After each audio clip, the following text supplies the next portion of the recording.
This is Doug Nelson. I'll make a motion to approve. Thank you. Is there a second? Swarthout, second. Thank you. Any discussion? All those in favor? Aye. Great. All right, motion passes. Next is, oh, I totally, my bad, went totally off script with this agenda. Just bypassed it. I would like to introduce our guest presenter that we normally have right after roll call. So my apologies. Today with us is Randall Hanifen. He's the president of the Institution of Fire Engineers. Welcome. Sorry, it was not you that I bypassed you. I welcome you to the FSMC, and please, I'll turn it over to you. Okay. Can everyone see the presentation I have up on the screen? Yes, we can. Perfect. All right, it's working out well. On a side room of another meeting, so I'm sorry if you hear a little bit of something here or there, but I'll go ahead and get started. Thanks for inviting us in. So who is the Institution of Fire Engineers USA branch? We're a global institution that looks at fire from a little bit different background than probably what you see day in and day out in the United States. So what IFE Global is, so there's a global organization, and then there's also a USA branch, and I'll kind of cover that, but I'll go over what IFE Global itself is. We're a global organization that has a membership body for those in the fire sector. So in the United States, we do fire service. The fire protection engineers are, in a different group. We have inspectors in a different group. So in a lot of the countries, those are a tighter knit. So IFE Global, while we say we're the Institution of Fire Engineers, and in the United States, you might not think of fire chiefs or fire officers as engineers. Fire engineers throughout the world, that is everything above and all.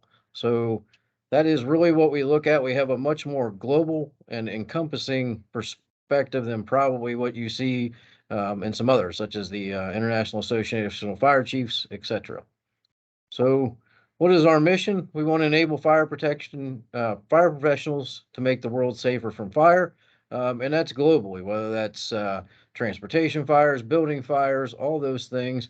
And we want to encourage and improve the science, practice, and professionalism in fire engineering. So as an organization, our core values are to support that mission.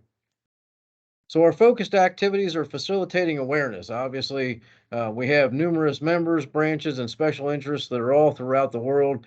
And as we know, the world is becoming more global as we speak. So even though something may not be happening here in the United States, we may see it in Malaysia or the United Kingdom, and that allows us to have that interaction back and forth. We foster professionalism. We have a lot of continuing professional development and standards that need to be set throughout the world. Obviously, we're heavily in the United States rooted in the NFPA standards. However, there are different standards bodies throughout the world that can kind of help us put some of those together. And then we want to increase knowledge as we begin to look at networking, and then provide leadership as we need to find ways forward, such as one of our current projects is that about every country is dealing with the EV fires.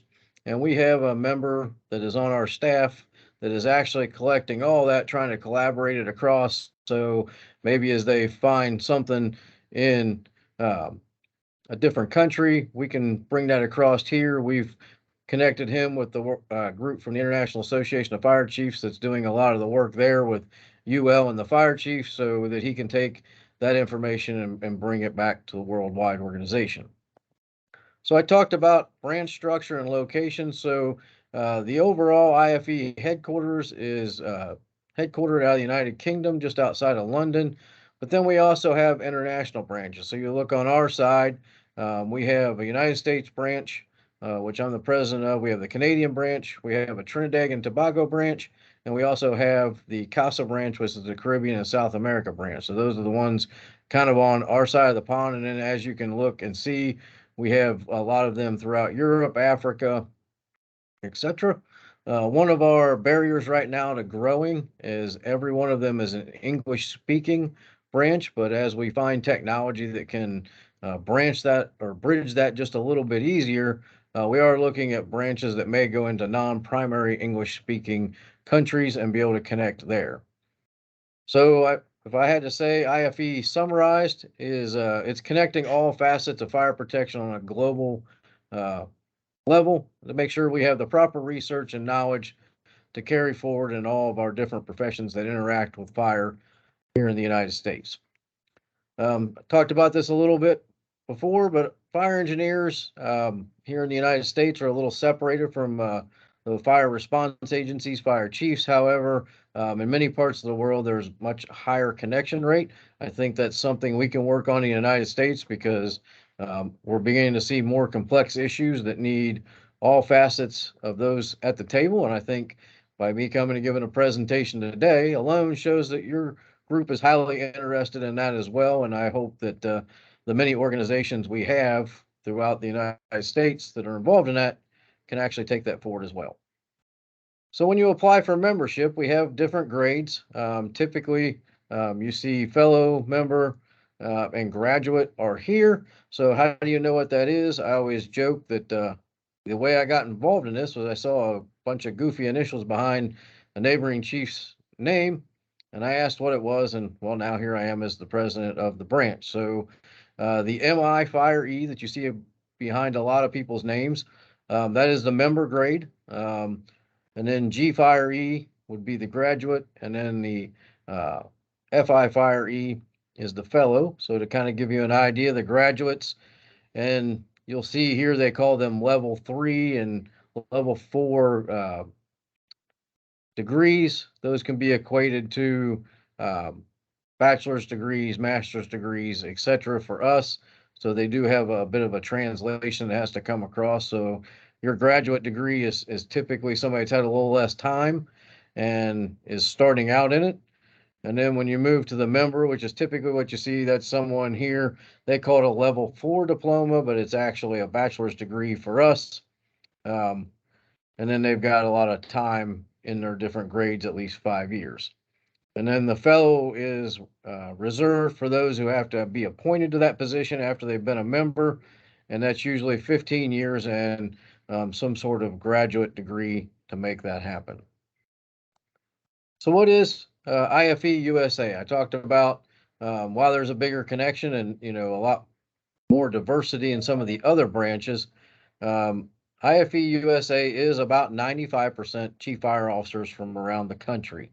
They're typically the leading professionals in the fire service and often have a higher academic background because a lot of our research, or a lot of our focus is on research and trying to figure out things as they're coming down the pike. So a lot of that is, left to the people that are trying to lead in the fire service and that may have those higher level academic backgrounds to figure out some of that research. However, we do have fire protection engineers, we have arson investigators, we do have that 5% still makes up a pretty wide variety of fire protection in the United States, and we're hoping to diversify that.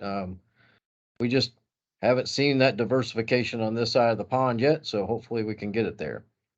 So who is the board of directors? Myself, I'm president, so we actually have a succession where you run for vice president, you end up as president, and then you serve as past president. So as you can see here, I'm the current president, Ian Emmons is the vice president, and Nathan Trownick is the current past president. And then we have a council of our members at large and our business manager and our membership manager. So that's who we are as a leadership group. And then you say, well, I haven't heard of you a lot, but what we do is we're actually the sponsoring agency for the Vision 2020 project. So when Vision 2020 started, it was actually born out of a subdivision, basically, of the Institution of Fire Engineers. It's obviously grown pretty greatly, but we're still heavily involved and collaborate a lot with Vision 2020. And then some of you probably have heard of the Wing Spread series. We're a very big sponsor of that. And we've also got a lot of people that are involved in it. In fact, one of the two co-chairs for Wing Spread 7 was our business manager, Bruce Varner. So we're heavily involved in those projects. And then how do we connect to the rest of the world? We have a group within the IFE called the International General Assembly, and I serve as the IGA rep for the United States. And basically that takes us back and we have some working groups and dialogue about what's going on throughout the world, how that is affecting us. And then we're to take that to the overall IFE board of directors so that we can create programs and directions in order to allow IFE to move forward. So I know trying to keep in short time frame that they asked for about the 15-minute mark. So at that point, I'll turn it over for questions. Wonderful. Thank you very much for all of that great information. Is there any questions for Randall?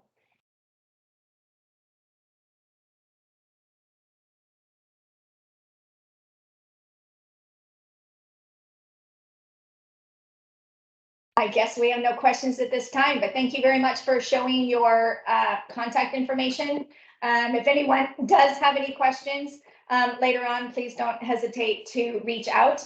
Thank you again for the time that you've taken to present to us today.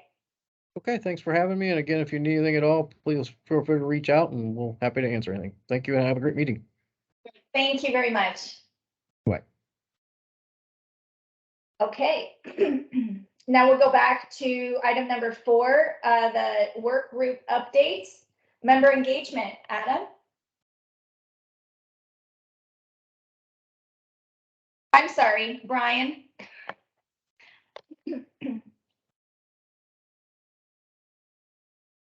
Brian still on?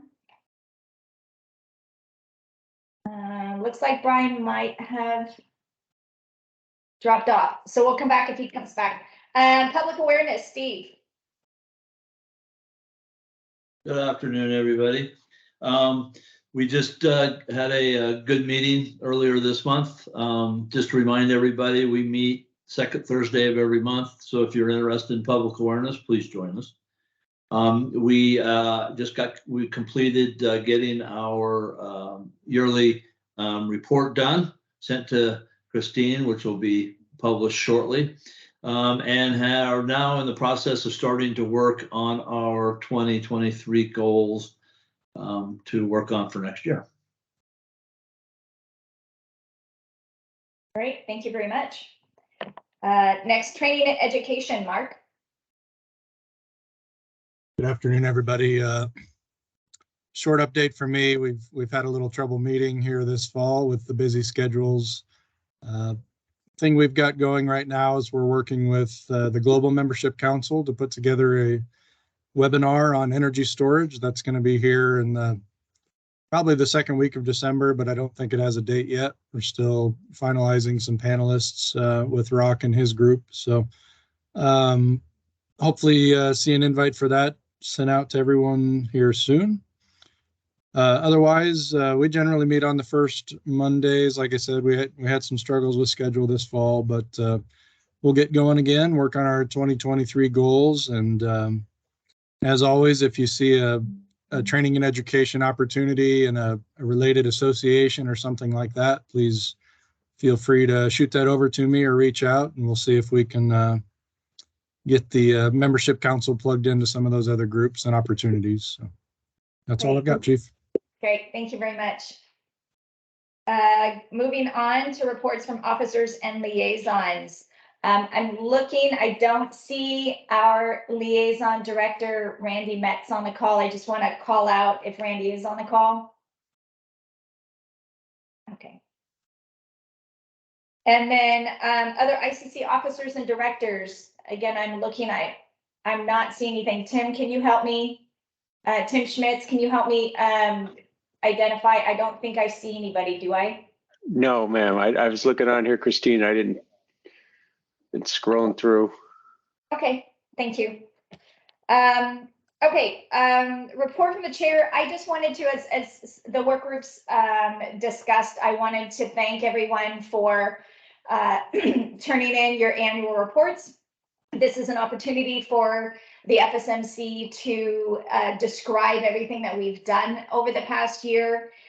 So it's nice to have the work groups individually talk about what they've worked on.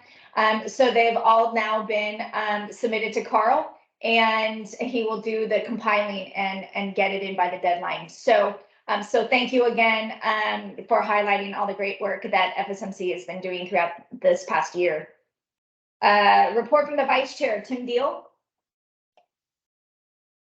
Yeah, good afternoon.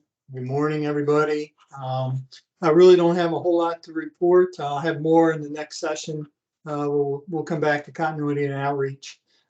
So just been a busy little time and trying to keep everybody on board. So I'll have more later on. I know working with emerging issues and trends, we had our meeting and the annual report got submitted in. So we'll just keep everything on board there. Great, thank you very much. Tim Schmitz, do you have a report for us? Carl couldn't make it today, so Tim has graciously filled in for us. So reporting for you, Tim Schmitz. Yes, I have a quick one for you, Christine. The November Government Relations Monthly update is out, and I see on our line is Rick Hoffey, who staffs the Emerging Leaders Membership Council. So he's on here. Rick puts this out every month, puts a lot of time into it, a lot of helpful links. If you did not get a copy of that, please let us know. We'll get it out to you right away. Let me see the online government consensus voting. The preliminary results are up on the website. So if you have not had a chance to get over to the ICC SAFE website, those are up. And brick funding, that's something that we've always been trying to keep track of. So well, the feds are basically, FEMA's with the brick funding, it's going to be at the end of January is the deadline, but each state has their own dedicated office that kind of pre-reviews the apps, and they have their own separate deadline. So you need to check with your own state offices first. And if you'd like to know what the deadlines are, you can contact one of us in government relations, and we'll be happy to let you know. We have a new person on our government relations staff named Stella, who compiled a lot of this data and is going to be assisting us in moving some of this grant projects forward, because we know some of this is new to code officials and fire officials, but sometimes the fire officials actually a little bit better at getting these documents filled out, because the safer grants and all those things have been around for a long time. So we're actually pretty good at it, but those types of things are still out there on the horizon. Christine, those are the only three things that I had in my notes. Great, thank you very much. Moving on to our membership council officers and liaisons. Building membership council, Tom Allen, I don't see him on the call, but I just wanted to give a shout out in case he is on. Okay. Tim Diehl, back to you, continuity and outreach. Yeah, so as you know, continuity and outreach is actually the building membership council's subcommittee, but I am what we've done in the past, because our two groups work so well together. I'm kind of the co-chair of it, as well as somebody from the building membership. So we just had a brief meeting yesterday just to kind of get ready and prepare.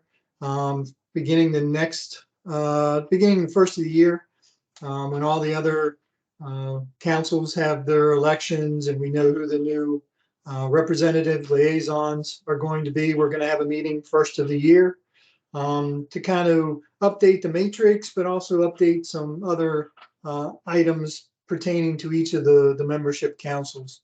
So we're looking at getting a little bit more active, a little bit more information, and just trying to rework the matrix in that whole program to better help all the councils and be able to make sure we're all getting the same information. So like I said, beginning first of the year, January, we'll probably have a meeting, and I'll have more to go. Great, thank you for all of that information. Christine, I think Tim has an announcement too, I believe. Tim has Yeah. an announcement. All Well, right. for those of you who didn't know, and I put it in the chat, today is also Carl's birthday. So even though he had a medical issue today, still want to recognize Carl's birthday, say happy birthday to him, and put it in the minutes.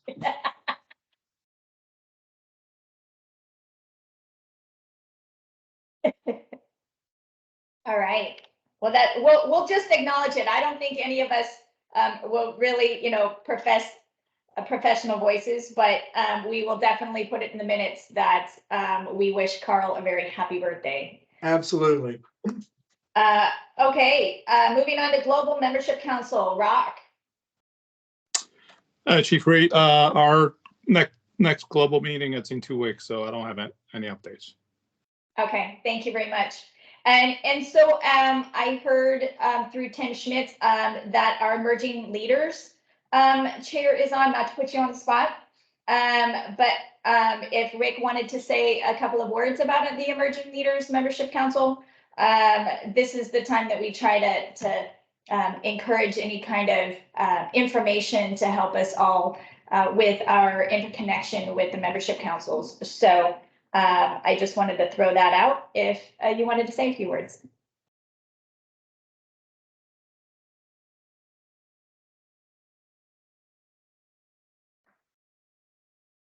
That was Rick Hoffey, ladies and gentlemen. I was going to say, okay, I'll take that as short and sweet. All right.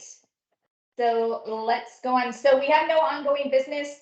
The new business that we do have is we are now opening up the nominations for the election of the FSMC chair and vice chair. If anyone is interested in placing your name from the governing committee, placing your name in as a nominee, please do so by sending in a letter of intent to Mike Desrochers and Carl Fippinger. Mike Desrochers is our chair of the nominating committee. Please do that by December 9th. And then the nominating committee will meet to discuss those applications, and they will report out back at the December meeting. So this is the call for nominations. Please consider if you wish. And if you have any questions about either of those positions, please don't hesitate to let Tim, Carl, or myself know. Our next meeting is Thursday, December 16th, and that'll be on Microsoft Teams. Now I'm going to open it up to the group. If there's any questions or comments, and we'll combine good of the order in the same. This is the opportunity for anyone in the meeting to ask questions, make statements, give us any information that you'd like the FSMC to know. So if you can do so by using the raised hand icon next to your name, and then we will call you down in order. So is there anyone that would like to speak to the group?